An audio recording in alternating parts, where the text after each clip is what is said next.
Good morning सगळ्यांना. तर सुंदर अशा दिवसाची सुरुवात होते आणि या सुंदर दिवसाच्या तुम्हाला खूप खूप शुभेच्छा. तुम्हाला आजचा दिवस खूप छान जाओ.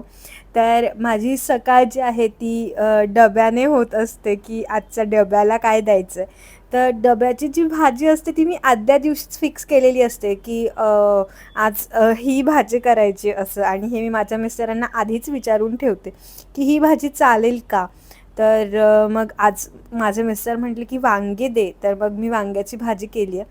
तर रोज तुम्ही जो काही टिफिन देता, तुमच्या मुलांना देता किंवा तुमच्या मिस्टरांना देता किंवा तुमचा स्वतःचा टिफिन असेल ऑफिसचा, तर तुम्ही ना हे सगळं आदल्या दिवशीच प्लॅन करा, की आज कुठली भाजी द्यायची आहे किंवा मुलांच्या ब्रेकफास्टला काही द्यायचं आहे का?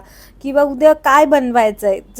जर आधी तयार असेल ना, तर स्वयंपाक करायला खूप सोपं जातं. नाहीतर मग काय करायचं याच विचारात मी असते. संध्याकाळचं बऱ्याचदा असंच होतं. मग मी संध्याकाळचं ठरवत नाही, की बघूया जे होईल ते. आणि मग मी सारखा विचार करते, "अरे, आता काय बनवूया? हे घरात आहे का? हे घरात नाही आहे," असं. तर त्या पण मग सकाळी मला म्हणजे हे डोक्याला टेन्शनच नको असतं. म्हणून हे मी आधीच ठरवलेलं असतं, की आज वांगे देऊया, आज बटाटे देऊया, जे काही असेल ते. तर बऱ्याचदा डब्याला ना मी कोरडीच भाजी देते, की माझ्या मिस्टरांना आवडते तशी.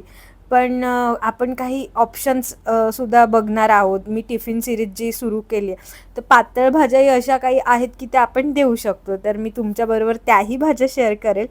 तर बघा, बघता-बघता माझी आजची जी भाजी आहे ती झाली, आणि ज्या काही भाज्या असतात ना झटपट होणाऱ्या, त्याच मी बनवते टिफिनला. कारण व्हिडिओ लाईक करा, शेअर करा. बाय.